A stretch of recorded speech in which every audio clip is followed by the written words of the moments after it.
ورحمۃ اللہ وبرکاتہ۔ الحمد للہ رب العالمین والصلاة والسلام علی رسول اللہ الامین وعلی آلہ واصحابہ اجمعین ومن تبعهم بإحسان إلی یوم الدین۔ اما بعد، اعوذ باللہ السمیع العلیم من الشیطان الرجیم، بسم اللہ الرحمن الرحیم۔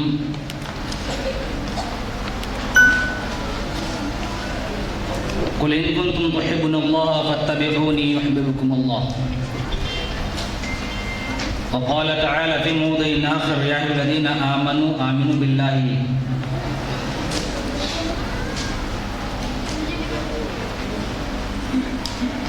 ڈیش پر جلوہ افروز حضرات علماء کرام،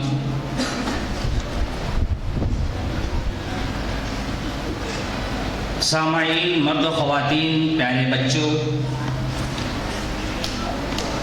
آج کی اس پر رونق مجلس و محفل میں آج کا جو یہ مرکزی عنوان ہے محبت رسول، اسی سے ریلیٹ کچھ الگ انداز میں دو چار باتیں آپ لوگوں کے سامنے رکھنے کی میں جسارت کروں گا۔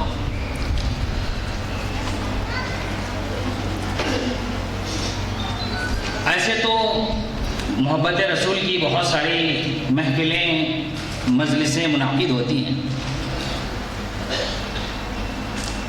اور محبت رسول یہ ہمارے ایمان کا اٹوٹ حصہ ہے، اور آپ صلی اللہ علیہ وسلم کی محبت تمام اہل علم یعنی امت کے تمام علماء کے نزدیک فرض ہے۔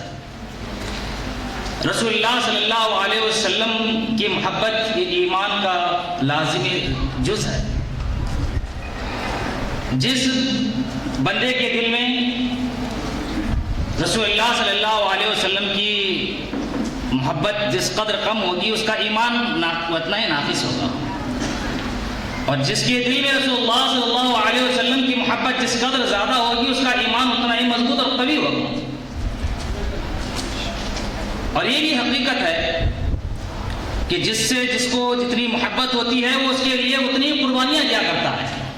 یہ آپ بھی جانتے ہیں، میں بھی جانتا ہوں کہ مجھے رسول اللہ صلی اللہ علیہ وسلم سے اور دین اسلام سے کتنی محبت ہے، اور غیر اللہ جو بیوی بچے دنیا یہ جو کچھ ہے اس سے ہماری کتنی محبت ہے۔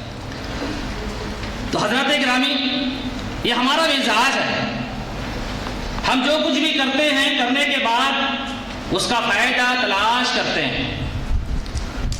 آخرکار ہم محبت کریں تو کیوں کریں؟ رسول اللہ صلی اللہ علیہ وسلم سے۔ میں نے یہ بتایا کہ ایمان کا لازمی جز ہے، اس کے بغیر ایمان مکمل نہیں ہوتا۔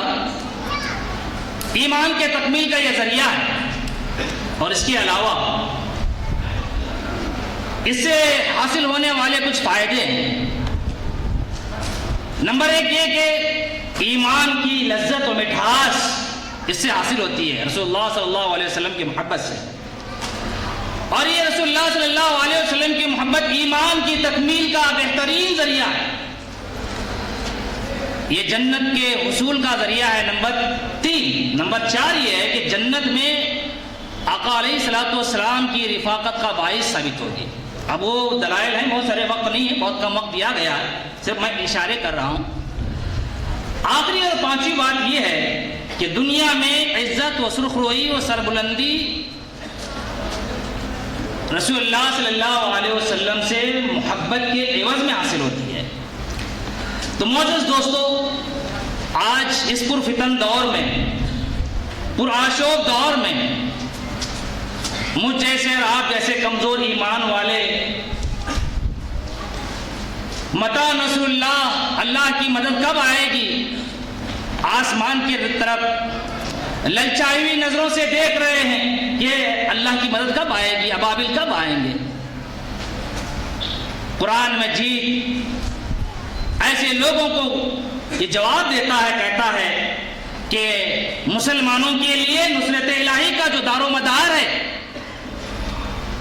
وہ قوت ایمانی ہے۔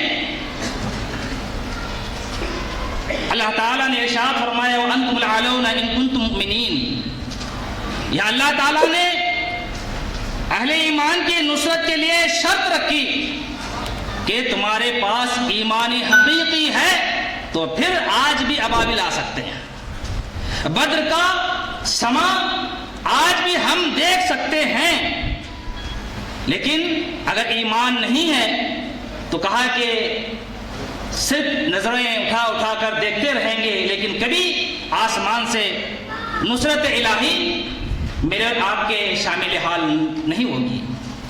لہذا اسی طرح قرآن مجید میں ایک جگہ اللہ تعالیٰ نے ارشاد فرمایا وَكَانَ حَقًّا عَلَيْنَا نَصْرُ الْمُؤْمِنِينَ، اللہ تعالیٰ نے بتایا کہ اہل ایمان کی نصرت، ان کی مدد کرنا یہ اللہ تعالیٰ کہہ رہا ہے کہ ہمارا حق ہے۔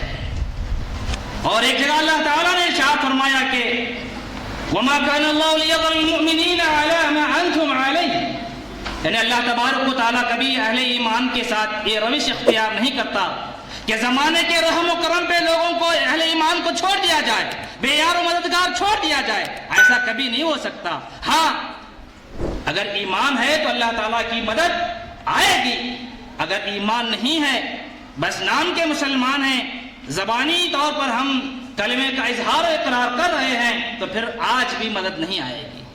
اور اسی طرح اس کے علاوہ متعدد مقامات پر قرآن مجید میں اللہ تبارک و تعالیٰ نے حصول عزت و سربلندی، شان و شوکت کے لیے اللہ تبارک و تعالیٰ نے ایمان کو شرط اول قرار دیا ہے۔ ایمان قرآن مجید کے اندر ارشاد فرمایا وَلَن يَجْعَلَ اللَّهُ لِلْكَافِرِينَ عَلَى الْمُؤْمِنِينَ سَبِيلًا، کافر کبھی بھی اہل ایمان پر غلبہ حاصل نہیں کر سکتے۔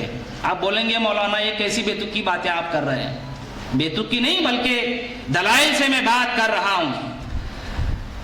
آپ کہیں گے کہ اتنا سب کچھ ہونے کے بعد ہم مسلمان ہیں، اللہ کی نصرت کیوں نہیں آ رہی ہے؟ اس لیے نہیں آ رہی ہے کہ ہم نے جس ایمان کو اختیار کیا ہے اس کی اہمیت کا اندازہ ہمیں آج نہیں ہے۔